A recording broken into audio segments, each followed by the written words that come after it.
In this video, we're going to transform a very old car, one that's been around for half a century, into the ultimate dream and adventure vehicle.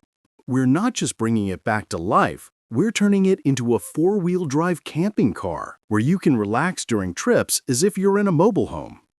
This is Mateo, a young man who's passionate about travel and adventure. He runs a YouTube channel called Toyota World where he shares camping journeys and incredible challenges. But he never actually owned a camper of his own until a crazy idea struck him: to convert an old car into the one that would finally make his dreams come true. Don't forget to like the video and subscribe to the channel. Let's get started. He decided to buy a Land Cruiser 80 Series chassis. However, he immediately ran into a problem. It was nearly 30 years old and covered in a heavy layer of rust. Still, he worked hard to remove all the surface rust. His car is an original factory model, and the odometer shows only 90,000 miles, which is quite low for a vehicle that old. But then he faced another issue. The engine was an R20. He managed to overcome that by pulling the engine out and completely emptying the engine bay. Next came the disassembly of the frame and chassis, which required more effort, planning, and measurement than expected. What kept them motivated through this phase was that the wheelbases of both vehicles were nearly identical. The next day, they placed the 80 Series chassis underneath the car. That meant he had to custom build new mounts. The first step in metal fabrication was sketching the design on cardboard, planning it methodically, and then cutting the parts on a plasma table. After that, he welded the pieces together and spent extra time aligning everything perfectly with the frame. This phase took him 4 days, during which he succeeded and overcame one of his biggest challenges, a major victory, considering how anxious he'd been about this step. The engine for a car like this is a whole challenge on its own, especially when you're working with a limited budget. After doing the math, he realized that if he swapped it for a diesel engine, he'd have to drive over 100,000 kilometers just to make up for the fuel costs. In the end, he decided to buy a Toyota 5VZ engine. This engine has its pros and cons, but the main reason he chose it was its well-known reliability, decent power, and the fact that it's easy to find spare parts and service for it almost anywhere. After several attempts to fit the engine into the bay, it took him a few days to perfectly align and secure the engine mounts. Today, he's fabricating custom fuel lines, just like most of the tasks he's done on this project. He usually starts something, then realizes he needs a specific part or tool, which sends him back to the store or waiting for deliveries. These delays lasted for over a week, but he kept going. He installed a 3-layer copper radiator from a V6 vehicle, and with a few adjustments, the cooler fit right into the original bolt holes. Then came the most critical task: wiring the engine. He was really nervous about this step, since he had never done an engine swap himself before. Fortunately, he had friends who knew a bit more about wiring. Some wires had to connect to ignition power, others to constant power, and one to the starter. Now it was the big moment, the test. Would the engine actually start after all that work? When it finally roared to life, it was an incredible moment of joy. There was still some welding and cleaning left to do, but getting the engine to run was a huge and essential milestone for their Toyota World Runner. They still had a long way to go. Several components needed adjustments, such as the drive shaft, differential, mounts, and the internal gear that distributes speed. So he decided to move on to the underbody modifications.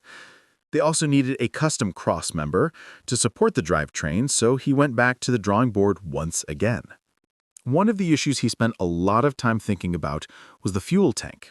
Neither the original Hilux tank nor the Land Cruiser one would fit properly. That meant he had to build a custom tank from scratch.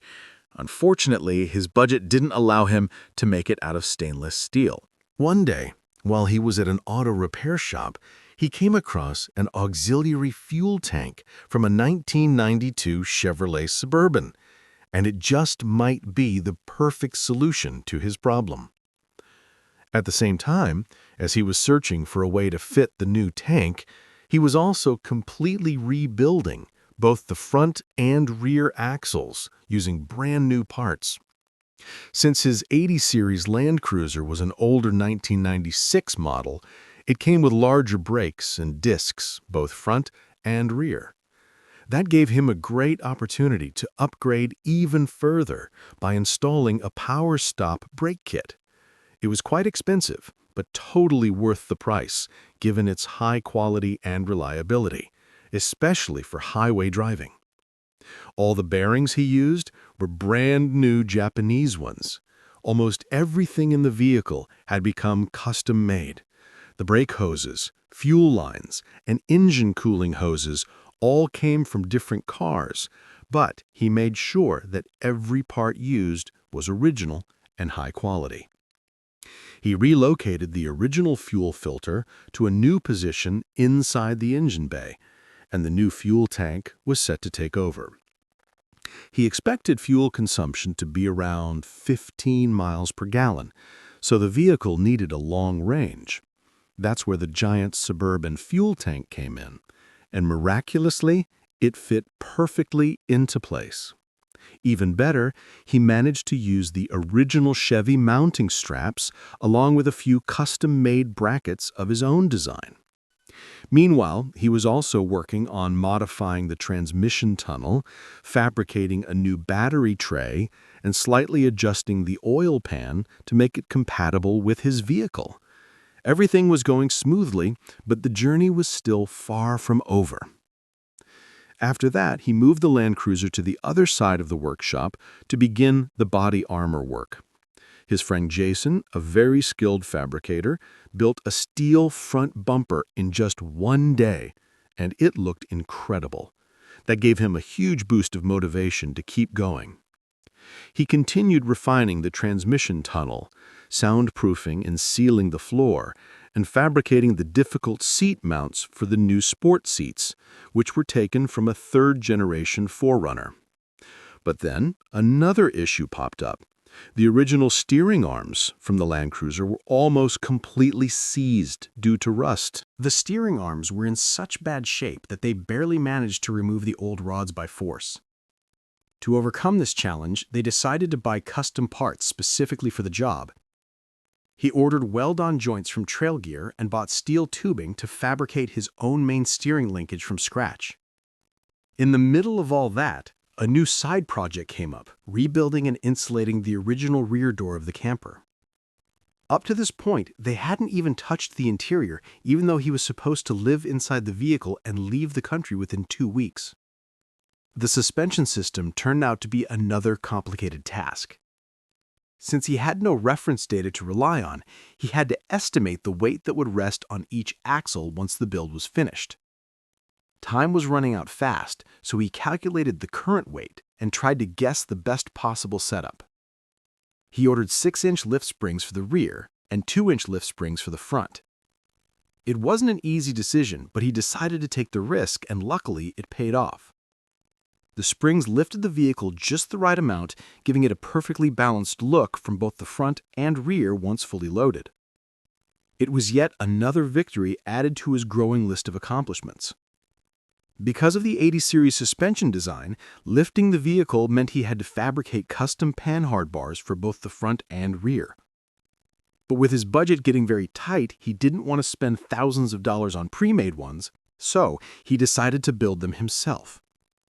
He went to a metal shop, worked with solid steel rods, and custom cut them to the proper lengths. He also had to extend the rear sway bar mounts to make them fit.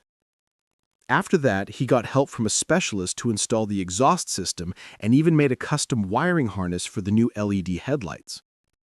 However, after installing the new springs, a new challenge appeared. The wheel alignment was off.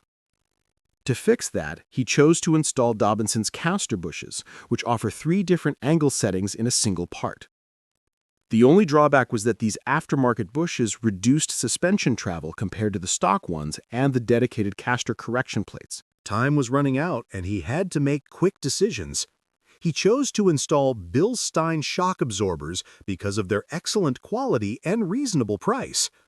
Finally, he reinstalled the drive shaft after having it properly machined and balanced at a workshop.